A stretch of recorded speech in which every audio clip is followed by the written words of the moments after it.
السلام عليكم ورحمة الله وبركاته. الحمد لله رب العالمين والصلاة والسلام على سيد الأنبياء والمرسلين وعلى آله وصحبه ومن استنى بسنته إلى يوم الدين. اللهم اجعلنا منهم ومن الذين آمنوا وعملوا الصالحات وتواصوا بالحق وتواصوا بالصبر آمين يا رب العالمين. أما بعد فأعوذ بالله من الشيطان الرجيم وإلهكم إله واحد لا إله إلا هو الرحمن الرحيم. رب اشرح لي صدري ويسر لي أمري واحلل عقدة من لساني يفقه قولي. اللهم ثبتنا عند الموت بلا إله إلا الله آمين يا رب العالمين. Inshallah, today I'll complete the brief comments I wanted to make with you about Bismillah ar-Rahman ar-Rahim. The first evening that I spoke with you, I talked to you a little bit about the phrase Bismillah, but I did not share anything as a reminder for myself and for any of you of the additional words in the phrase Ar-Rahman Ar-Rahim. And in order to help you understand them, I want you to first acknowledge or appreciate something about the difficulty of translating the names of Allah. Because as many of you might know, the common English translation says, in the name of Allah, the most beneficent, the most merciful, or the most merciful, the most kind. And those kinds of translations, first of all, the problem with them is when we say the word beneficent, I think pretty much here everyone is sitting listening to me understands the English language. When do you use the word beneficent in your everyday language? You don't. I mean, I don't think you've ever met somebody and say, hey bro, you're so beneficent. You don't do that. So we translate Quran with words that we don't use. And that becomes, the entire purpose of translation is that the word of Allah becomes easier for us to relate to, easier for us to understand. So if we translate the word of Allah in English, then the English we use has to be one that we actually can relate to, we can connect with it. But when we use words like beneficent, then you can't connect with that. The other problem is when you say the most merciful and the most kind, then they sound like the same thing. But there are two different names of Allah, Ar-Rahman and Ar-Rahim. They're definitely different. The Arabic principle is إِذَا اجْتَمَعَا تَفَرَّقَا. When two names or two things are mentioned together, that means they cannot mean the same thing. They have to mean two different things. So there's a difference between Ar-Rahman and Ar-Rahim. And that has to be made clear to anyone who says it. As you're saying Bismillah ar-Rahman ar-Rahim, you and I have to be aware of what is the difference between Ar-Rahman and Ar-Rahim, and how does each of them benefit me? And why is that in the Bismillah anyway? Why not just say Bismillah? Why even the addition of Ar-Rahman ar-Rahim? So let's start from an easy place. The first thing I want to share with you is both of these words, Ar-Rahman and Ar-Rahim, have something in common. Yes, they are different, but they have something in common. And what they have in common, they come from the same origin, Rahmah. Ar-Rahman has to do with Rahmah, and Ar-Rahim also has to do with Rahmah. Now what is Rahmah? Typically they translate Rahmah as mercy. I personally, Allahu A'lam, have a problem with that translation. And the reason I don't like that translation is because in the English language, when you say mercy, that actually means you were spared. For example, the king showed him mercy and forgave him, meaning he was about to punish him, but he was merciful instead. Or you were merciful to that animal, meaning that animal was suffering and you took care of it. Or in a lot of hospitals in the world, they call them mercy hospital. Right? The idea that somebody's suffering and you're getting rid of their suffering or alleviating their suffering, and that's an act of what? Mercy. But in the Arabic language, and by the way, mercy is even if you didn't do your homework in school or you failed the exam and your teacher is about to write a big giant F on your paper and you say mercy, mercy. Meaning you're asking to be spared. Don't punish me. That's mercy. But in the Arabic language, the word rahmah has nothing to do with being spared. Actually, rahmah has to do with the word raham, which means the belly of a mother, the womb of a mother. When a woman is pregnant, then she's called, rahimat al-mar'a, meaning the woman has a child in her belly. Allah Azza wa Jal in a hadith Qudsi describes talking to the womb of the mother, and He says, "Ishtaqtuka bi ismi." I named you. I drew your name from my name. Allah says about Himself, An Allah, An Ar-Rahman. I am Allah, I am Ar-Rahman. And then He talks to the womb of the mother and says, I gave you the name from my name. Meaning Ar-Rahman gave the name Ar-Rahim to the womb of the mother. That's important because if we're going to understand the names Ar-Rahman, Ar-Rahim, we have to understand the womb of the mother. If we are to get any idea what these names mean for us. So let's think about that together. A child, every other relationship human beings have with other human beings is a two-way relationship. People say to each other, I love you no matter what. But it's not no matter what, is it? If you insult me all the time, if you make fun of me all the time, if you're angry with me all the time, if you push me away all the time, if you spit at me, if you hurt me, if you lie to me, if you do these things, then what happens to that love? Starts going away. I thought you said no matter what. I could do whatever I want. No, love is something that has to be nourished and taken care of. It's not unconditional. There's no such thing as unconditional love in most relationships. Love is grown when love is shown.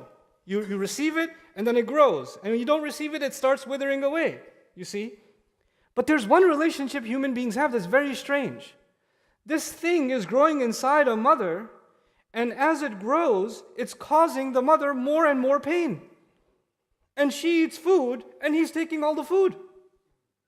And he's sleeping, but she's awake in pain. And as he grows more, he causes her more pain. Backache, stomach ache, throwing up. She can't taste food anymore, constantly. And this mother, as the child grows older, the love she has for this child, she doesn't say, man, you made me throw up like 16 times, I hate you. No. She's just, this baby. SubhanAllah, this baby. He's giving me a hard time. But she still loves this baby. She'll walk carefully when she's in the kitchen to not touch the corner of a table because she wants to protect the baby. Does the baby even know that the mother is protecting her? No. The baby has no idea. The baby's living without paying rent, without paying for the food that it's getting, free cleanup service, everything's taken care of. All the problems are being carried by who? The mother. And the recipient of that love and that care, the baby inside, has no idea. He has no idea. For that child, their entire universe is just that belly. For them, the sky and the earth, and there's no sky and earth. Their sky and earth is just the belly of this mother. Their entire existence is being covered, wrapped. And outside of that is a mother who only loves this child. And you think of it this way. If somebody cut you, if somebody made you bleed, would you say, oh, it doesn't make any sense. But this mother gives birth to a child and almost dies bleeding. She experiences the kind of pain we can't even imagine. Her body tears open to give birth to this child. And she almost dies in excruciating pains of hours and hours and hours, all caused by this child. And at the end of all of that, what's the revenge she takes? You cut me, you made me bleed, I'll show you. She immediately starts feeding the child, doesn't she? And as soon as she starts feeding the child, for a lot of women, when they feed the child for the first time, it causes them even more pain. It actually causes them even more pain. So Allah says, wahnan ala wahn. He says, weakness on top of weakness, kurhan, out of difficulty and pain that she experiences, she keeps giving to the child, keeps giving to the child. Allah wanted to show us something about the way He loves us by choosing the names Ar-Rahman and Ar-Rahim. Allah gives, and He gives, and He gives, and He gives. Every second He gives. He cares, He loves, He protects. Like a mother cares and protects. You have no idea how much more Allah does so. And you guess who has no idea? We have no idea. And when we say, what has Allah ever done for me? Where was Allah when I needed Him? How come I made dua, He didn't even answer my dua? And yet you are enveloped, covered inside the rahmah of Allah. It's not just mercy, you understand. A mother is not merciful to her baby. A mother loves and cares and protects her baby. So the word Ar-Rahman and Ar-Rahim have to do with Allah's love and His care and His protection, while we have no idea how incredibly powerful that love and that care and that protection is. You understand? That's the first thing we have to know about the words Ar-Rahman and Ar-Rahim. Now the second thing. The second thing is equally important, is to help you understand the difference between Ar-Rahman and Ar-Rahim. I'll tell you 3 things about Ar-Rahman. 3 qualities of the word. I won't go technical with you that it's Sighatul Mubalagha and all of that. Just remember 3 things. Because of the way Ar-Rahman is spelled, you see the an at the end? Ar-Rahman. Words in Arabic like Jaw'an, Atshan, Ghadban, there's other words that have an at the end also. When they have this an at the end, three things happen to that word. Three things, okay? The first thing is, it becomes very extreme. It becomes what? Extreme. So, it's not just that Allah loves and cares, or Allah is loving and caring, He's definitely being described as extremely loving and extremely caring. Unimaginably loving and imaginably caring. It's not a normal amount of love or care. It's an extreme amount. That's the first thing that happens to the word. The second thing that happens to the word is that it is happening right now. It's happening immediately. You know, if you say to somebody, man, that man is patient. MashaAllah, that man is what? Patient. Or this man is knowledgeable. Or this man is wise. Or this woman is wise. But she's sleeping right now. She's not being wise right now. She's just sleeping. She has the quality of being wise, but it doesn't come out until she says something wise. Or she does something wise. You understand? Just like that, when you say this man is patient, you describe someone who's not here, and you say, you know that man, he's very patient. Do you know for a fact he's being patient right now? No. But when you use an at the end, you're not just giving someone a quality, you're saying that that quality is happening when? Right now. He's being loving and caring right now. It's not something you have to wait for. I'll give you an example to help you understand this. You know, back home where I come from, a lot of people have jobs, and in their jobs they get paid every 2 weeks. Yeah, they get paid on a Friday every other week. So somebody has a boss, and their boss is supposed to give them their paycheck on Friday at 4 o'clock. But the boss is in a meeting at 3 o'clock, he's on the other side of the city, stuck in traffic. And this person is waiting for their paycheck, they're getting late for a train they have to catch, and they're waiting for the boss, and their coworker says, hey, don't worry, boss is reliable. He'll be here. The boss is what? Reliable. But it's not good enough for him. He says, I know he's reliable, but I wish he was being reliable when? Right now. I need it right now. I know he's good, but I need that good to work right now. Where is he now? He's not answering my text. When human beings are in need, they don't want to know about the quality you have. They want to know how that quality is helping you when? Right now. When you say the word Ar-Rahman, then you are accepting that Allah's love and His care and His protection is extreme, and that His love and His care and His protection is showering on you when? Right now. It's happening as we speak. As we speak, it's happening. The third part of this meaning of the word Ar-Rahman is the scariest part. They say Al-Huduth, which means it's not always permanent. Atshan, same way, an, means extremely thirsty. Is someone always extremely thirsty? No. Ghadban means extremely angry. Is someone always extremely angry? I'm not talking about your wife. I'm just saying other people. Someone always extremely, no, eventually they calm down. Jaw'an, extremely hungry. Is someone always extremely hungry? No. These qualities are extreme. They're happening right now, but something can come and get rid of them. So if you're extremely thirsty, what can get rid of it? Water can get rid of it. If you're extremely hungry, food can get rid of it. Allah Azza wa Jal chose this name to describe something. Allah is extremely loving and extremely caring when? Right now. But it's something you can do. Something you can do and I can do that can disqualify us from benefiting from Ar-Rahman. Isn't that scary? That it's not, you can't always benefit from it unconditionally. There can be something you can do that can what? Remove it. Get rid of it. And you know why the Sahaba understood this? The Sahaba understood this. They said, Ar-Rahman is for everyone in this world. But Ar-Rahim is only for the believers in the next world.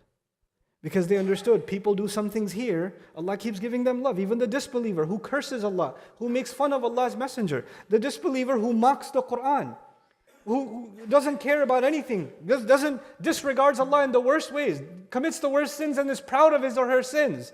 Those kind of disbelievers also, does Allah give them love? Does Allah give them care? Yeah. But they're doing something that will disqualify themselves at one point. 3 qualities. Extreme, it's happening right now, and it may not be permanent for you. It may not be permanent. Now let's talk about Ar-Rahim. Ar-Rahim actually means someone who has a quality, even if it doesn't come out, it's there. Like, for example, they say Aziz or Kareem. Kareem means noble. Even if someone's not acting noble, they still have nobility in them. And the more important thing for you, Rahim actually means someone who's always loving and caring. Someone who's what? Always loving and caring. It doesn't have the right now. It has the what? Always. Now look at the mercy of Allah. If Allah only said Bismillah ar-Rahman, if He only said what? Bismillah ar-Rahman, then the love of Allah would be extreme. It would be right now, but it wouldn't be forever. If Allah said Bismillah ar-Rahim, then the love of Allah would be forever, but no guarantee that it's coming when? Right now. Allah wanted to have us understand that His love and His protection and His care is coming right now and will always be there. So what did He do? He said Ar-Rahman, Ar-Rahim. He took care of our immediate by saying Ar-Rahman. And He took care of our future by saying what? Ar-Rahim. And the scholars even argue, why not even change the order? Why not say Bismillah ar-Rahim, ar-Rahman? Why not do it that way? Because Allah knows who He created. أَلَا يَعْلَمُ مَنْ خَلَقَ. Listen to this carefully. If you're very hungry, and alhamdulillah, your fasting in Cape Town is very easy. So I'm talking to the people in Texas. If you're very hungry or if you're very thirsty, and even if it's not Ramadan, you're not fasting, but you haven't eaten anything, and you come after a long day at work, and your wife says to you, "What do you want to eat on Wednesday? What do you want to eat next Friday?" You're like, "I don't care, woman. Just give me some food right now." When you're in a problem right now, you cannot think about what? The future. If somebody's going through pain right now, if somebody's house is on fire right now, you don't talk to them about a retirement plan. It doesn't make any sense. Human beings, when they have a problem, they are stuck in the right now. Now, you have your food. You finish eating. It was good. And then you say, "What did you want to have next Friday?" When your immediate is taken care of, then your mind goes to what? The future. When you have an immediate problem, all you can think about is now, now, now. Which name of Allah takes care of now? Ar-Rahman. And when He takes care of now, which name of Allah takes care of the future? Ar-Rahim. His love and His care is now and will always be there. The last thing that you and I should note, we say Bismillah ar-Rahman ar-Rahim in everything that we do. Of all of Allah's names, Allah has many names. Al-Qahhar, Al-Wahhab, Al-Aziz, Al-Hakim. He has many names.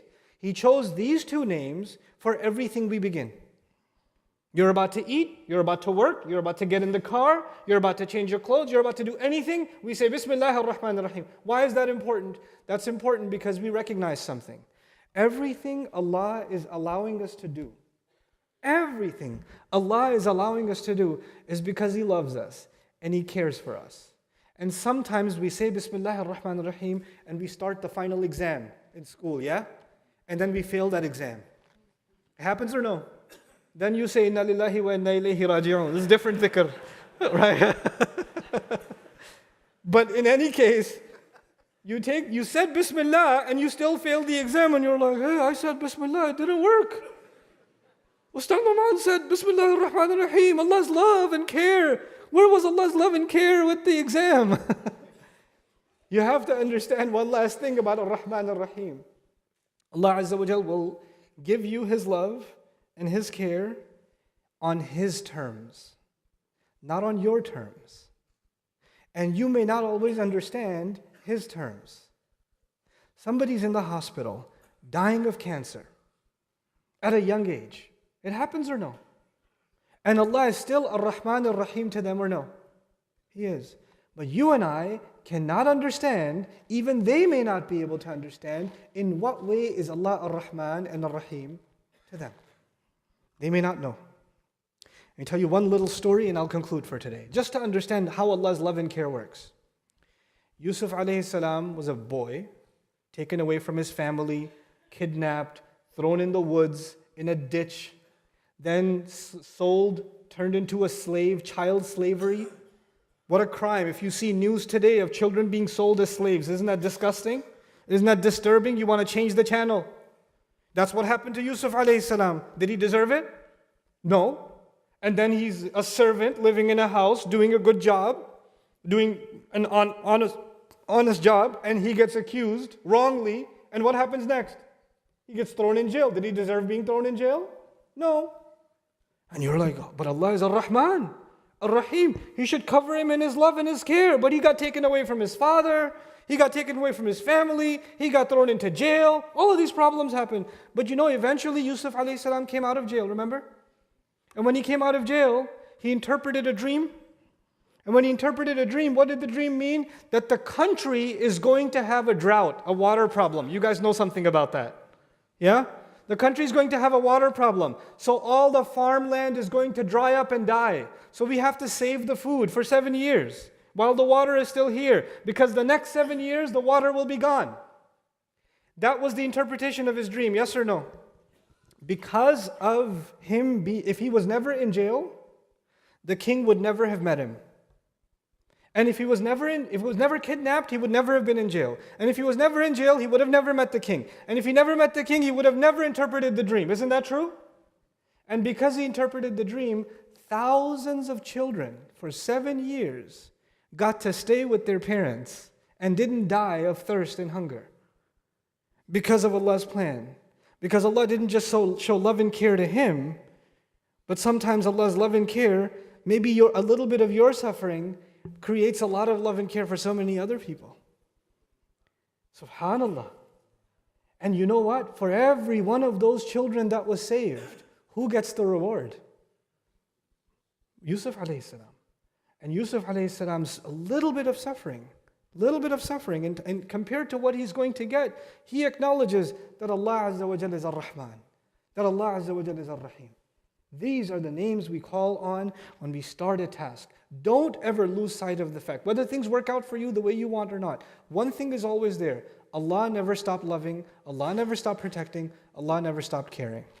May Allah Azza wa Jal make us from the heart a people of Bismillah ar-Rahman ar-Rahim. Barakallahu li wa lakum. Assalamu alaikum wa rahmatullahi ta'ala wa barakatuh.